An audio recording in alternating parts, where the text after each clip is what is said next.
Bienvenue à tous dans l'émission Les Pépites de l'IIM, l'émission dédiée aux talentueux étudiants de l'IIM Digital School. Alors l'IIM Digital School, c'est l'une des premières écoles en France entièrement dédiée au métier du digital. Elle propose une formation complète et polyvalente autour des 6 axes métiers. Le coding et digital innovation, la création et le design, les jeux vidéo, le marketing et la communication digitale, l'audiovisuel et l'animation 3D. Et aujourd'hui, nous allons découvrir les meilleurs projets réalisés par les étudiants de première année de bachelor dans chacun des 6 axes métiers. Alors pour chaque domaine, un étudiant viendra nous présenter son projet, ses inspirations et ses ambitions. Et pour cette émission, je suis ravie d'être accompagnée de Michael Garimé, le responsable pédagogique qui partagera avec nous son expertise et son regard sur ses réalisations. Allez, c'est parti, on commence avec la première réalisation en jeu vidéo.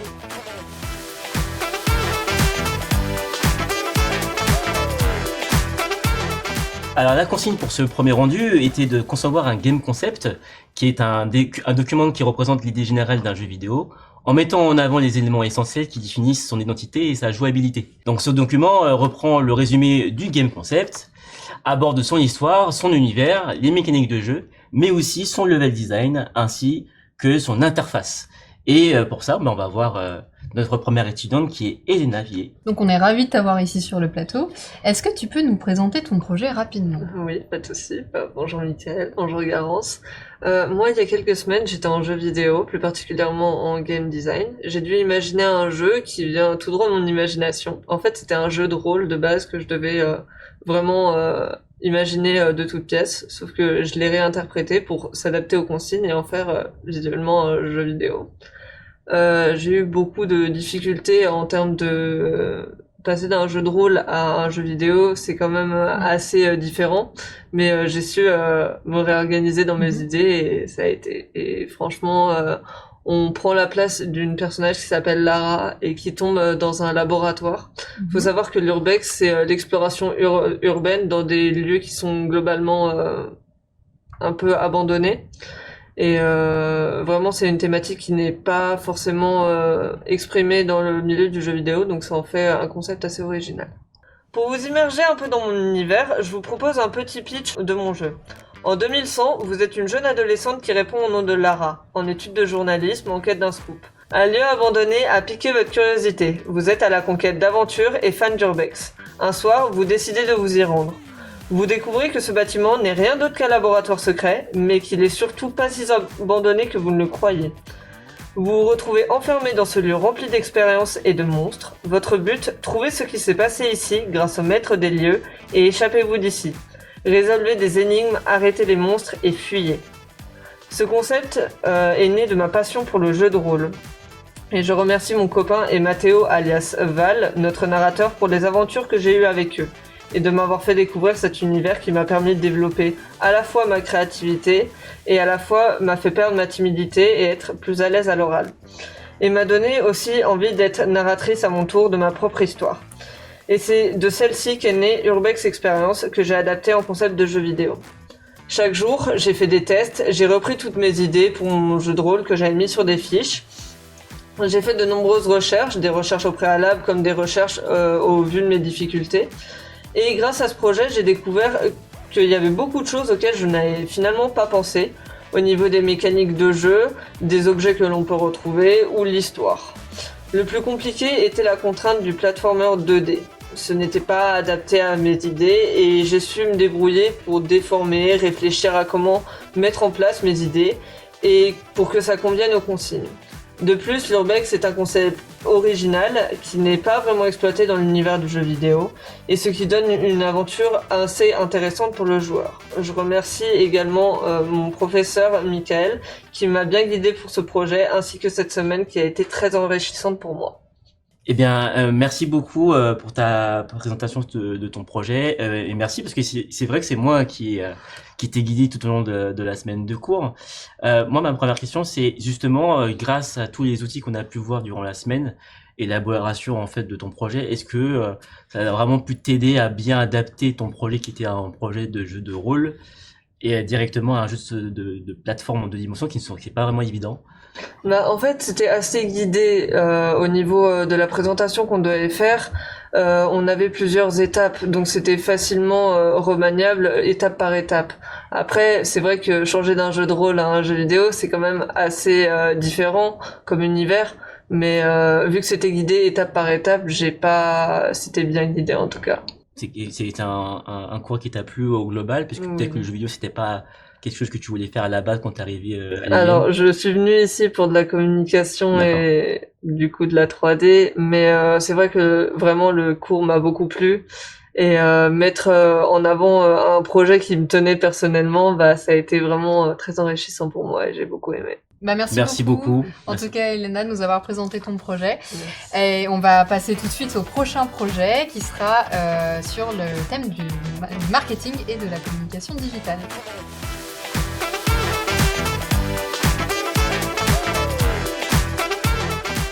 La consigne pour ce premier rendu était de comprendre et d'analyser la stratégie marketing et communication d'une entreprise ou d'un produit choisi au préalable dans un groupe d'étudiants en classe. Et les étudiants ont dû utiliser plusieurs matrices et outils pour perfectionner cette analyse que l'un d'entre eux, donc Loïc, va nous présenter. Eh bien, bonjour Loïc et bienvenue sur le plateau. On est absolument ravis de t'avoir ici. Est-ce que tu peux nous présenter ton projet rapidement ? Bonjour Garance et bonjour Mickaël. Bonjour. Et pour vous présenter mon projet, donc c'était une étude de marché sur Temu. Alors dans cette étude de marché, on a dû par exemple faire le ciblage de Temu, on a dû faire les faiblesses et les forces de Temu par exemple aussi, et le comparer avec ses concurrents. Donc pour vous expliquer un peu ce qu'est Temu aussi, c'est donc un service de livraison comme Amazon par exemple, que j'imagine tout le monde connaît. Effectivement. Et en gros, nous, notre but, c'était vraiment d'essayer de faire un PowerPoint qui allait être marquant, de façon à que justement on se souvienne de nos diapositives, des effets et tout qu'il y avait. Et on voulait faire ça pour notre bien personnel, pour essayer d'être fiers de nous en fait, tout simplement. Et c'est qui vous ? C'est donc moi, Loïc Averous. Il y a Élise avec nous, il y avait Elena, il y avait Yanis et il y avait Anis aussi. Qui était du coup on a fait un groupe à 5, on s'est très bien organisé aussi, ça s'est très très bien passé. Une belle équipe. Pour vous expliquer plus en détail comment on s'est organisé pour notre projet, on a eu cours de marketing le lundi matin où on nous a expliqué clairement ce qu'on attendait de nous à la fin de la semaine. Ce qui a fait qu'avec mon groupe, on a décidé de prendre le plus d'avance possible dès le début. On a donc continué à travailler sur le projet l'après-midi en regardant la suite du cours, ce qui nous a permis d'avoir déjà fait plus de la moitié du projet dès le mardi matin. Puis le reste de la journée, on s'est réparti les données à chercher restantes, donc tout ce qui est le mapping, le ciblage et le SWOT par exemple, pour les implémenter dans le PowerPoint le lendemain. Ensuite, on s'est regroupé le jeudi soir pour organiser le passage à l'oral et répéter tous ensemble, pour pouvoir mettre tous nos temps ensemble pour savoir combien de temps on allait faire. Ce qui a fait qu'on était fin prêt le vendredi à passer en premier. Par contre, on a quand même rencontré un petit problème. C'était le temps de passage à l'oral. Car on avait seulement 10 minutes de passage, ce qui a fait qu'on a dû adapter notre PowerPoint et notre temps de parole pour ne pas dépasser le temps. Et même avec nos efforts, la dernière partie de notre présentation a dû se faire très rapidement. Pour le procédé créatif, on a regardé beaucoup de tutos sur PowerPoint, ce qui nous a inspiré et permis de faire un très joli résultat. Très bien. Super, merci beaucoup Loïc. Moi j'avais une petite question, pourquoi est-ce que vous avez choisi Temu et pas une autre entreprise ? Parce que c'est vrai que tu as cité Amazon tout à l'heure, il y en a d'autres qui existent. Pourquoi est-ce que cette plateforme en particulier ? Alors on a choisi Temu parce que justement ça sortait un peu du cadre de Amazon qui est connu par tout le monde. On cherchait à montrer un site qui n'était pas très connu. Et de plus, il y avait plusieurs membres du groupe qui connaissaient bien Temu, dont le système de gamification de Temu, qui est un peu spécial et qui sort de l'ordinaire, qui est le fait de mettre des petits jeux pour avoir des réductions dans le site. Et on trouvait ça original, et du coup on s'est dit, pourquoi pas partir dessus. D'accord, ouais, je comprends. Effectivement, je me souviens de votre présentation. Ce système de gamification, c'était assez intéressant. Et vous l'avez bien développé d'ailleurs. Et comment ça s'est passé en équipe ? Est-ce que vous êtes bien répartis les tâches par rapport à tel ou tel... par rapport au projet en fait, parce que à 5 ou à 7 c'est pas pareil, et même par rapport à la présentation aussi, en fait vous devez partager aussi les temps de parole. Comment vous avez pu mettre ça en place ? Alors en tout, je crois qu'il y avait 7 grandes parties à répartir, et vu qu'on était 5, on a à peu près fait une partie par personne, puis on a 2 autres qui se sont dévoués pour faire plus de parties, ce qui a fait que niveau temps de travail, c'était équivalent pour tout le monde. Très bien, et j'ai une dernière question, est-ce que ça vous a plu cette semaine? Oui. C'est sûr que c'était avec Garance. Tout à fait. Oui, hein. c'est... Tout à fait. Et d'ailleurs, on a très bien compris le cours. Si bien compris Au que vous passage. avez eu une excellente note, C'est vrai. si je me souviens bien. Et bien très bien, merci beaucoup en tout cas Loïc. On va passer au prochain projet qui sera sur le coding et digital innovation avec Maxime.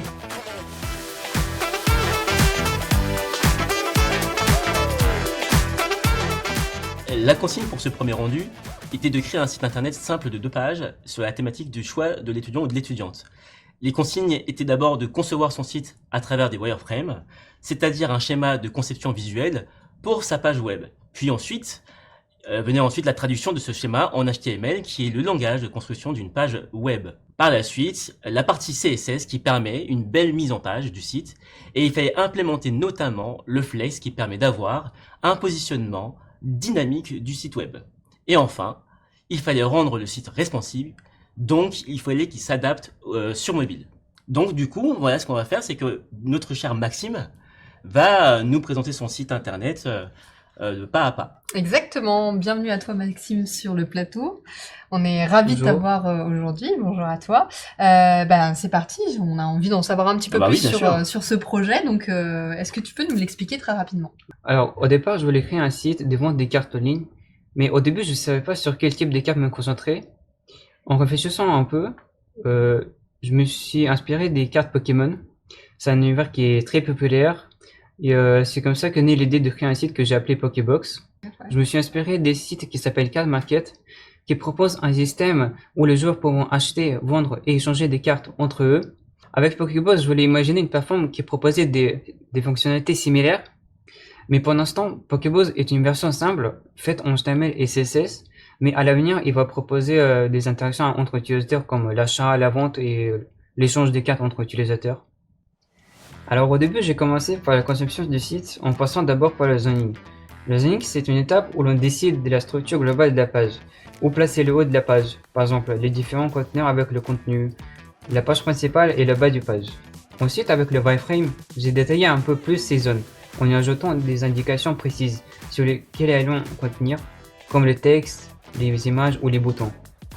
Sur la page d'accueil, tout commence avec un design inspiré du style néon, accompagné d'une petite vidéo placée en haut pour rendre l'entrée plus engageante. Ensuite, la page est organisée en 2 grandes sections principales. Les tendances, qui mettent en avant les cartes plus populaires et les plus vendues, et les produits que l'on peut retrouver les différents articles disponibles, comme les accessoires, les boosters, etc. Avant d'arriver au bas du page, j'ai ajouté une petite explication pour rappeler que le site est une plateforme où l'on peut acheter et échanger des cartes en ligne. J'ai voulu intégrer ici des animations sur le texte. Même si ce n'était pas obligatoire, j'ai trouvé que cela rendait le site plus dynamique et agréable à parcourir. Et enfin, la page se termine par un footer contenant les mentions illégales et d'autres informations importantes. Pour la page à propos, j'ai ajouté une section dédiée aux questions fréquentes, où les utilisateurs pourront trouver des réponses aux interrogations les plus courantes. Pendant la réalisation du site, j'ai rencontré plusieurs difficultés. Comme Flexbox, c'est une technique en CSS qui permet d'aligner et organiser les éléments sur une page. Comme c'était la première fois que j'ai utilisé, j'ai eu du mal à comprendre comment tout fonctionnait. Et aussi Responsive, il a fallu adapter le site pour qu'il s'affiche correctement sur différents écrans, ordinateur, tablette, mobile. Parfois certains éléments bougeant ou disparaissaient complètement, ce qui m'a demandé beaucoup d'ajustements. Pour résoudre ces problèmes, j'ai fait des recherches sur internet, ce qui m'a permis de mieux comprendre et de corriger ces aspects. Pour l'instant, le projet comprend 2 pages principales, la page d'accueil et la page à propos, mais je prévois d'ajouter encore plus du contenu et des fonctionnalités par la suite. Ok, super, merci beaucoup Maxime pour la présentation de De ton rien. projet. Moi j'ai une petite question, pourquoi est-ce que tu as choisi l'univers de Pokémon et pas Harry Potter ou d'autres univers liés à cette thématique-là? Est-ce que tu as une appétence particulière pour Pokémon? C'est parce que j'aime bien l'univers. C'est parce que j'aime bien. T'aimes bien Pokémon? T'es Ouais. joueur de Pokémon aussi? Oui. Ouais. Est-ce que tu joues par exemple à Pokémon Go ou Pokémon Unite? Ou est-ce que tu restes vraiment sur les jeux plutôt console? Le plutôt console. Ouais. D'accord. Et tu as des cartes aussi, peut-être Pokémon? Toi-même, tu es collectionneur? Pas vraiment, mais j'ai joué à Pokémon Go. Mais D'accord. Ça marche. Et qu'est-ce qui t'a le plus plu dans le projet durant la semaine de cours? Qu'est-ce qui t'a le plus plu? bah, c'était intéressant de voir le résultat. Oui. Parce que vu que tu faisais beaucoup de trucs, bah, c'était intéressant. Très bien. Donc plus le résultat. Une fois que t'as réussi à faire les 2 pages internet, c'est ça qui t'a le plus. Ouais. T'étais fier de toi d'avoir Oui. réussi à Bah, c'est faire vrai que ce que tu avais imaginé, quoi. C'est vrai que Oui. c'est gratifiant. Eh bien, merci beaucoup en tout cas Maxime pour ton intervention. Maxime. On a hâte de voir d'autres projets que tu vas pouvoir sortir.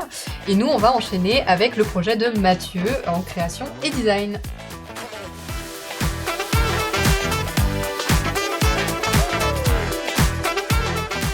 Alors pour ce premier rendu en création design, le rendu était de créer une vidéo avec un narrateur en premier plan qui décrit une histoire ou une situation avec un texte et une image de fond en second plan qui illustre le propos raconté.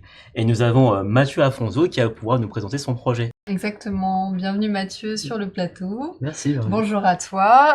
On a hâte de découvrir un petit peu ce projet plus en détail. Justement, est-ce que tu pourrais nous en parler un petit peu? Alors, tout d'abord, comme l'a dit Mickaël, la consigne c'était de rendre une vidéo. Et du coup, au début, je me suis demandé quel genre de vidéo je pourrais faire, sur quel sujet. Et après, je me suis dit, sur un jeu, ce serait pas si mal. Et du coup, j'ai pris comme référence Hollow Knight, l'un de mes jeux préférés. Du coup, j'ai d'abord utilisé les sprites que j'ai recréés sur Illustrator. N'étant pas un artiste, j'ai décidé de décalquer. Puis mon objectif c'était de retranscrire une petite animation assez amusante entre les personnages que j'appréciais de la licence. Car l'un de mes objectifs c'était de voir où je pouvais aller, car c'était l'un des logiciels que je venais d'apprendre depuis cette année. Et voilà, je voulais juste voir où je pouvais aller et pour rendre assez fier quand même les gens. Du coup, pour ce projet, je me suis inspiré du jeu Hollow Knight, qui est l'un de mes jeux préférés. Du coup, son univers visuel et sonore m'a toujours fasciné par sa richesse et aussi par sa capacité à plonger le joueur dans une atmosphère assez unique. La première étape a consisté à créer les personnages et les éléments visuels sur Illustrator. J'ai travaillé sur plusieurs sprites, notamment ceux du chevalier, le petit personnage à gauche, la mouche, ainsi que Zot, le personnage à droite. Au total, j'ai conçu 8 sprites différents. En ce qui concerne les décors, bien que Photoshop offrait des options assez intéressantes pour enrichir l'arrière-plan, j'ai choisi de rester assez minimaliste pour conserver une ambiance visuelle assez épurée. Cette approche m'a permis de maintenir une certaine cohérence avec l'univers que je souhaitais retranscrire. Cependant, avec le recul, je pense qu'un fond légèrement plus animé aurait pu apporter du dynamisme supplémentaire à l'ensemble. Une fois cette base posée, je suis passé à l'animation sur After Effects, une étape où le projet a véritablement pris vie. J'ai pris le temps de travailler les timings et la fluidité des mouvements pour obtenir des animations qui paraissaient plus naturelles. Cette phase a nécessité de nombreux ajustements afin de capturer l'équilibre entre simplicité et immersion. Pour renforcer encore davantage l'immersion, j'ai ajouté des sons, car grâce à mon expérience en musique et en montage audio, j'ai intégré plusieurs éléments sonores, comme la musique d'ambiance, la voix de Zot et le cri de la mouche. Bien que ces ajouts soient facultatifs, ils apportent une profondeur supplémentaire. Alors merci pour cette présentation tout au long de la semaine. Et moi j'ai 2 questions. Peut-être en poser une, peut-être que Garance tu pourras en poser une autre.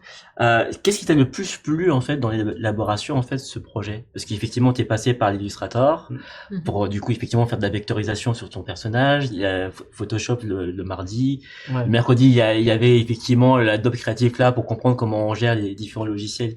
Et enfin l'After Effects. Donc qu'est-ce qui t'a le plus plu dans l'élaboration de ta vidéo? Alors, je dirais plus l'Illustrator, parce que c'est là où j'ai pu, même si je décalquais, j'ai pu vraiment exprimer un peu la créativité, un peu modifier quelques éléments pour ensuite mieux retranscrire ça grâce à After Effects. D'accord. Et je trouvais ça un petit peu plus compliqué, du coup c'est pour ça que j'ai un peu moins aimé. Alors j'ai vu que tu avais posté ton travail sur LinkedIn et j'ai aussi vu que le directeur général du groupe Léonard de Vinci t'avait répondu Oui. sur LinkedIn.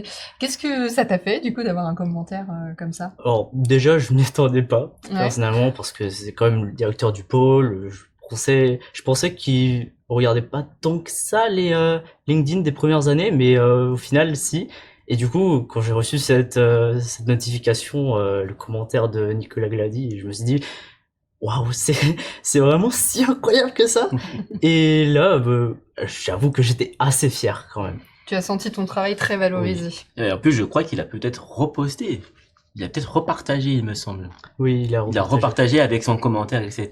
Donc c'est quand même quelque chose quand même qui est très gratifiant. Oui, effectivement. Tout à fait. Bah, merci beaucoup en tout cas Mathieu pour nous avoir présenté ton projet. Merci Mathieu. Et nous, on va enchaîner avec un projet présenté par Evan sur l'axe audiovisuel.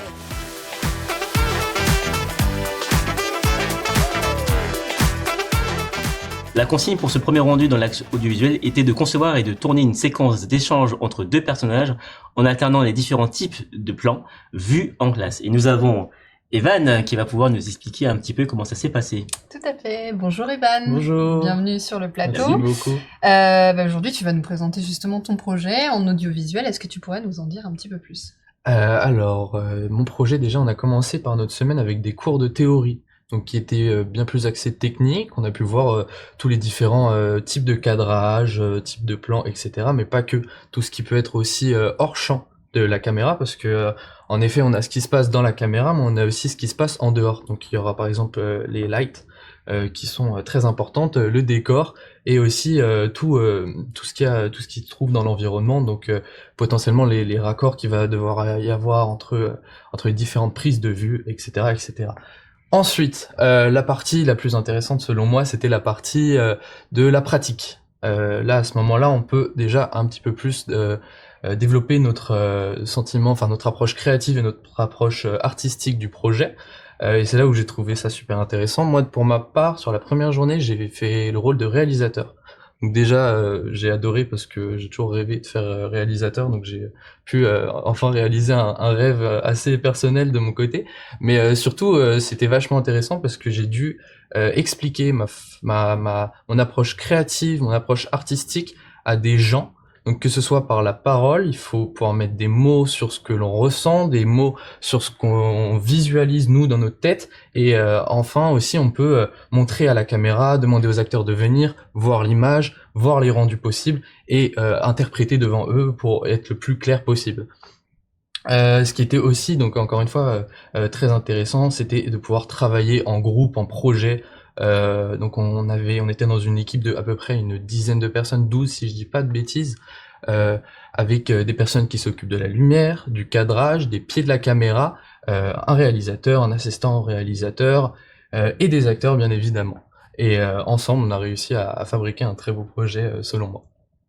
Alors pour cette première vidéo, pour ce premier jour de pratique, c'est moi, Evan, qui était à la réalisation de ce petit projet, bien entendu encore une fois avec toute mon équipe, et donc là on peut voir l'acteur Lopez qui, selon les directives que je lui ai données, donc on peut voir, on a fait vraiment beaucoup de plans. L'image, la prise de l'image nous a pris, si je dis pas de bêtises, au moins 1h30, mais parce que j'avais une idée assez précise de ce que je voulais, que ce soit en termes de lumière, en termes d'acting, en termes d'émotion recherchée à travers la vidéo, parce que bien entendu on se base sur l'image, donc il n'y a pas de son.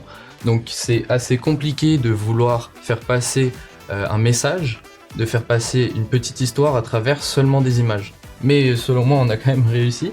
Donc pour le deuxième plan, notre personnage était de dos, on pouvait voir que sa silhouette pour nous apporter un sentiment de solitude face à cette grande vitre, à ce paysage en arrière-plan flouté. Et pour le deuxième jour, pour ma part, j'ai été à la caméra et on a essayé de faire une histoire déjà un petit peu plus fiction, un petit peu plus intéressante. On avait plus de temps et on avait surtout un peu plus d'expérience vis-à-vis du premier jour, et on a décidé de partir sur un interrogatoire de police.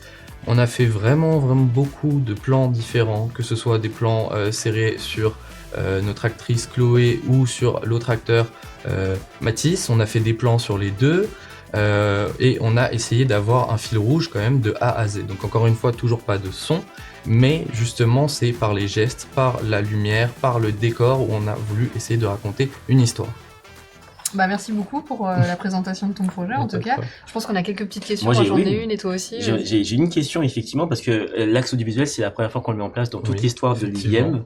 Et moi ma première question c'est est-ce que ça t'a plu, qu'est-ce que tu en as pensé de cette semaine? Parce qu'on a beaucoup travaillé notamment avec Garance qui est la référente un peu de l'axe.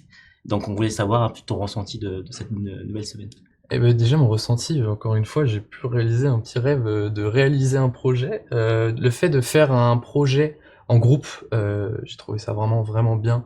Le cinéma, ça me parle beaucoup. Moi personnellement, ça me plaît. J'ai regardé beaucoup de films. Tout m'intéresse dans le cinéma et j'avais prévu de faire des études de cinéma avant de venir ici.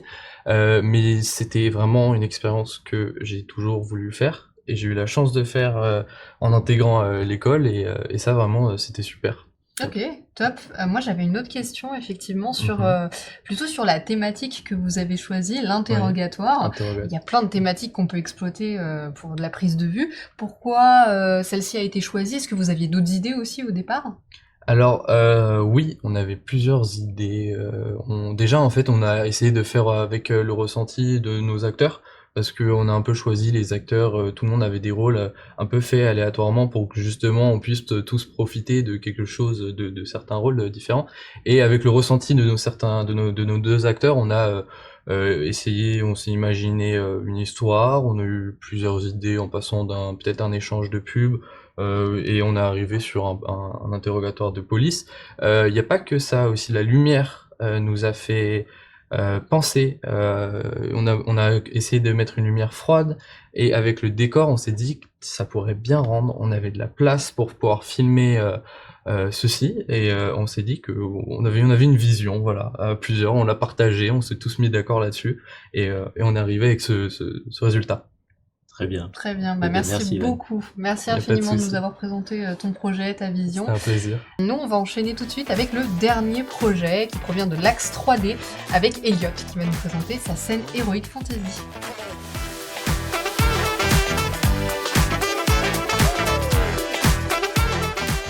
La consigne pour ce premier rendu en animation 3D est de concevoir une scène Heroic Fantasy dans l'univers de Zelda en Archidopoli, qui est une approche de modélisation très simplifiée pour des projets d'architecture. Mais ce n'est pas tout. Les étudiants ont également dû modéliser le premier personnage, qui est Lumière, qui est tiré de film d'animation La Belle et la Bête. Et on va laisser donc Elliot nous expliquer comment ça s'est passé durant la semaine de cours. Tout à fait. Bonjour Elliot, bienvenue Bonjour. sur le plateau. Merci. On est ravis de t'avoir ici sur le plateau pour que tu nous expliques un petit peu le projet sur lequel tu as travaillé en animation 3D.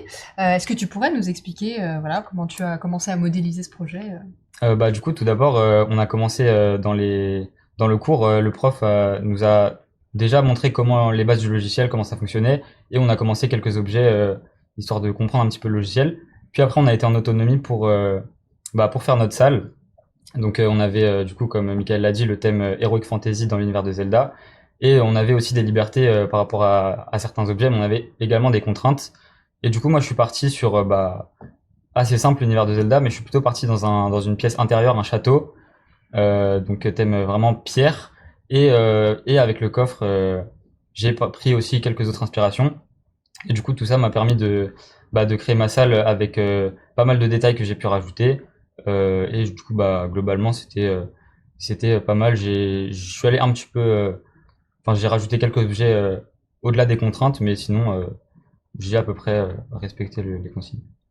Du coup, pour mon projet, j'ai décidé, comme je l'ai dit juste avant, de partir sur une scène un petit peu de château.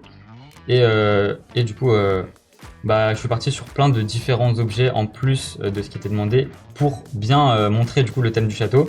Donc j'ai réalisé par exemple, au lieu d'une fenêtre classique, j'ai mis des barreaux en métal pour montrer du coup l'aspect médiéval, l'aspect château. J'ai fait par exemple des bannières avec une icône de couronne pour montrer un petit peu la royauté, le château, le roi, etc. Et aussi pour le coffre, donc je me suis inspiré de Clash Royale, mais j'ai modifié le coffre, mais je suis parti d'une base de Clash Royale, donc un jeu qui est aussi basé sur tout ce qui est château, médiéval, etc. Donc tout ça, ça rentre pas mal dans le thème. Idem pour les étagères. Je suis parti sur un thème un petit peu avec les chaînes qui soutiennent l'étagère pour rester vraiment dans le thème. Même au niveau de la table, etc., ça fait vraiment ambiance comme une sorte de salon dans un château. Et même au niveau de la chaise que j'ai réalisé en plus, on voit également l'aspect un peu médiéval. J'ai ajouté aussi des petits détails comme par exemple des craquelures dans les dalles ou des irrégularités dans les briques pour ajouter un petit peu de profondeur à ma pièce. Donc ça, j'ai utilisé par exemple du coup l'extrude sur Blender pour abaisser des fentes dans les dalles. Pour les briques, j'ai utilisé simplement j'ai déplacé manuellement donc en sélectionnant plusieurs points et en les déplaçant pour un petit peu aléatoirement, histoire que ça ait un effet un petit peu naturel. Et également j'ai ajouté des torches donc pour vraiment rajouter l'ambiance du château. Donc ça, je les ai fait de A à Z, et je me suis aussi aidé du rendu qu'on avait fait de lumière. J'ai récupéré la flamme de lumière pour faire les torches plus simplement. Donc après avoir rendu mon projet, j'ai vraiment bien aimé cette semaine, donc je suis parti un petit peu plus loin. J'ai pu réaliser du coup un agrandissement de la salle, et j'ai rajouté pas mal d'objets et de détails. Et j'ai également fait les textures et les lumières dans la salle pour ajouter vraiment une vraie ambiance, puisque avant du coup c'était gris. J'ai rajouté des détails comme par exemple un chandelier que j'ai aussi pris une base de lumière pour réaliser au niveau des bougies. Et j'ai réutilisé les chaînes de l'étagère pour le réaliser. J'ai aussi fait une cheminée, que ça j'ai fait de A à Z. Donc j'ai fait le trou de la cheminée, j'ai fait des formes simples, et ensuite j'ai utilisé Boolean pour faire le trou dans la cheminée.